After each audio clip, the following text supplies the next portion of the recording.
Bom, hoje a gente vai fazer um vídeo para falar de velocidade média. Eu sei que a gente já falou disso em outros vídeos, mas esse vídeo é diferente. Por que que ele é diferente? Porque hoje a gente vai ver três formas de trabalhar com velocidade média quando nós temos uma situação de MRUV. O que que é o MRUV? Movimento retilíneo uniformemente variado. Então eu vou dar três dicas para vocês resolverem problemas que estão ligados com velocidade média em situações onde o movimento ele é um movimento uniformemente variado. Tudo bem? Então se liga, a gente vai ver tudo isso agora, tá bom? Bom, vamos começar então com a primeira forma de resolução, tá? Então nós temos o seguinte problema, né? Então nós temos aqui um exemplo onde eu tenho aqui um MRUV. Então o que é um MRUV? É um movimento retilíneo uniformemente variado, como nós já dissemos. Tá? E o que ele tem de tão interessante? Se a gente observar bem aqui, nós percebemos que no instante 0 segundos, ele estava na posição 1 metro. Depois, no instante 1 segundo, ele estava em uma outra posição com 2 metros por segundo. Depois, mais um segundo, ele estava com 4 metros por segundo. E ao final do terceiro segundo, ele estava com 6 metros por segundo de velocidade. O que nós observamos? Nós observamos que a velocidade está aumentando a cada segundo uma taxa de 2 metros por segundo. Então, nós dissemos que esse movimento ele tem uma aceleração. A aceleração de 2 metros por segundo a cada segundo. O que nós também podemos escrever de uma outra forma. Normalmente nós escrevemos assim, 2 metros por segundo ao quadrado. Então, isso significa que ele aumenta a velocidade em 2 metros por segundo a cada segundo. Ok. Bom, então, como que a gente pode encontrar a velocidade média? Bom, nós já sabemos que a velocidade média, isso já é sabido, né? Nós já vimos isso outras vezes, que a velocidade média ela é dada pela variação da posição dividido pela variação do tempo. Então, nós teríamos que resolver essa seguinte equação. Velocidade média, não é isso? ΔS sobre ΔT. Bom, para achar o ΔS, a primeira maneira que eu vou resolver, vou utilizar, é observando, então, o seguinte aspecto. Nós sabemos que se trata de um movimento uniformemente variado. Portanto, a função horária que descreve esse movimento é dada através dessa equação. Tá? Então, o que a gente vai fazer? A gente vai escrever essa equação. Então, essa equação é uma fórmula que dita como esse movimento se dá ao longo do tempo. Então, vamos lá.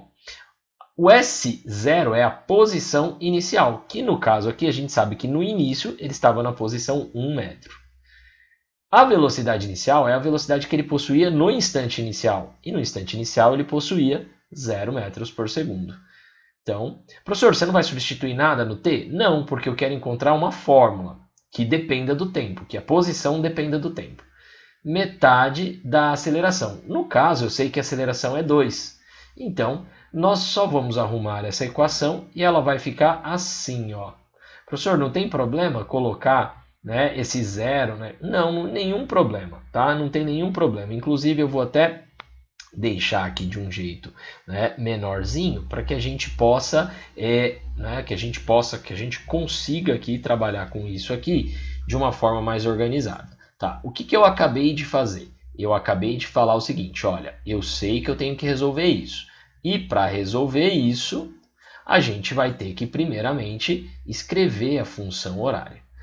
Então, quando eu escrevi a função horária, agora eu tenho uma fórmula, eu tenho uma equação que vai mostrar para mim a posição de acordo com o tempo. Ou seja, à medida que o tempo passa, eu vou saber, eu vou descobrir qual é a posição desse objeto. Então, eu posso fazer alguns testes, como, por exemplo, eu posso colocar aqui o seguinte, posso ir lá e falar, olha, no instante tempo, né, no instante de tempo aqui, 1 segundo, onde esse cara estava?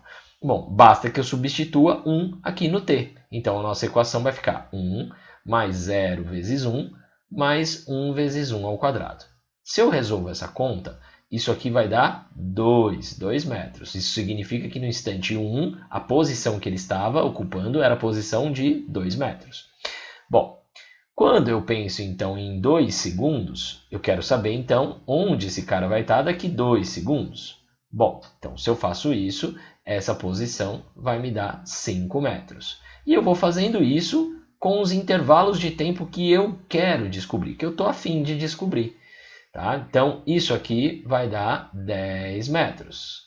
Tá? Então, professor, como é que você fez isso? Matemática básica. Faço primeiro a operação de potenciação, multiplico, tudo bem? Vejo que nesses termos centrais, como eu sempre vou estar multiplicando por zero, isso vai dar zero, e somo com o termo que está sozinho. Então, eu já descobri aqui, nessa utilização dessa função, eu já consegui descobrir algumas coisas. Eu consegui descobrir, por exemplo, quais eram as posições que esse objeto ocupava a cada instante. Então, no instante zero, eu sei que ele vai ter a velocidade de 2 metros por segundo e ele vai ocupar a posição 2 metros. Depois, ele vai ocupar a posição 5 metros. E, por fim, no terceiro segundo, ele vai ocupar a posição 10 metros. Bom, ótimo. Eu quero saber o ΔS, e o ΔS é a variação da posição. Ou seja, eu tenho que fazer a posição final menos a posição inicial. Bom, a posição final nós sabemos que é 10 metros. E a posição inicial nós sabemos que é 1 metro. Então, nós vamos descobrir 9 metros. Então, nós chegamos à conclusão que a velocidade média, que é calculada por variação da posição dividida pela variação do tempo, ela pode ser dada, não é isso? Por 9 metros, que é o quanto ele vai se deslocar, e o tempo que vai passar, que é 3 segundos. Passaram-se 3 segundos. Então, nós vamos chegar na conclusão que a velocidade média é de 3 metros por segundo nesse caso.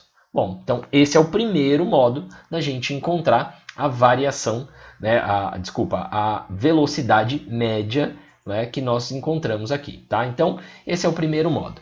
Vamos para o segundo modo. O segundo modo é um pouco diferente. Tá? Por quê? Lá naquele primeiro modo, eu encontrei o quanto ele andou, o quanto ele se deslocou, através de uma função, através de uma equação matemática. Agora, nós vamos usar uma outra técnica. Que técnica é essa?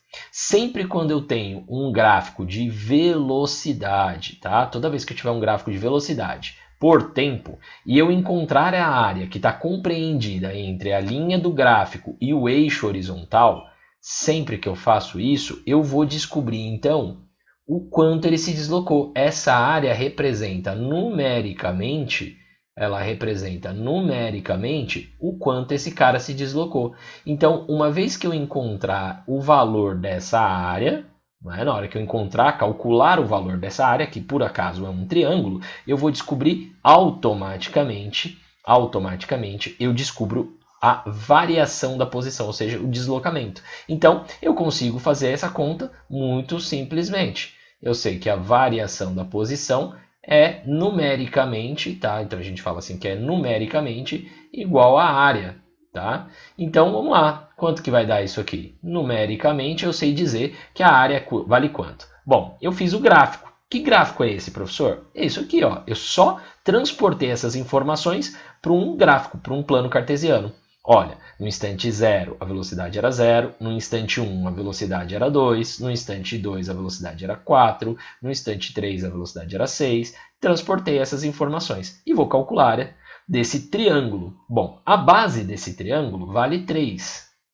A altura desse triângulo, ó, vale 6, não é isso? Então vai ficar 3 vezes 6, tenho que dividir por 2, porque trata-se de um triângulo, não é isso? A área, base vezes a altura dividido por 2. Então vai dar 18 dividido por 2, 9 metros. E como que eu calculo velocidade média? Bom, sabendo o ΔS, que nós sabemos aqui, dividido pelo ΔT. Então, nós vamos ter 9 metros percorridos durante um intervalo de tempo de 3 segundos, chegando aos mesmos 3 metros por segundo que nós obtivemos, certo? No item anterior, ó, como vocês podem ver, não é isso? Eu vou voltar aqui. No item anterior eu tinha, né, alcançado esse mesmo valor.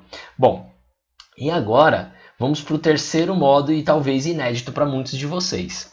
Bom, a gente está falando de velocidade média, Tudo bem? Como a gente percebe que esse movimento ele é linear aqui, olha, esse aumento é linear, não é? Nós podemos pensar no seguinte, não é? Como que a gente pode pensar em média? Quando a gente fala em média, a gente pode pensar em média aritmética, não é? Se for um movimento desse simples, como a gente observa, não é? A gente pode pensar numa média aritmética. Também a gente vai poder pensar desse jeito. Média aritmética. E o que é média aritmética? Bom, você soma os itens e divide pelo número de termos que você somou. Como assim, professor? Eu pego aqui e vou falar o seguinte: qual é a média aritmética entre a velocidade inicial e a velocidade final? Bom, então a média aritmética seria eu somar esses dois valores, ou seja, da velocidade inicial com a velocidade final, e fazer uma média entre o valor desses dois caras aqui que eu peguei. Então, como são dois, eu vou fazer uma média entre dois pontos. Então, eu vou somar essas duas velocidades e vou dividir por 2 porque eu analisei apenas dois valores. Eu estou fazendo a média entre dois números. Bom, então essa é uma segunda, né, uma terceira forma da gente calcular a velocidade média. Então, como é que ficaria aqui? Velocidade média é velocidade inicial, que no caso eu sei que era 0, tudo bem? E eu somo com a velocidade final, que no caso eu sei que vale 6. E faço a média aritmética, somo e divido por 2. 0 mais 6 é 6, 6 dividido por 2, então quer dizer que eu vou ter aqui uma velocidade média igualmente, né, às outras formas que eu fiz, 3 metros por segundo. Tudo bem? Então, lembrando, são três formas que você tem aqui. Ou encontrar o ΔS através das equações horárias, ou encontrar o ΔS através da área do gráfico de velocidade por tempo, né? A área sob o gráfico, tudo bem? E aí eu uso ΔS sobre ΔT, variação da posição por variação do tempo, ou simplesmente fazer a média aritmética entre o valor inicial e o valor final, tá bom? Até a próxima. Tchau.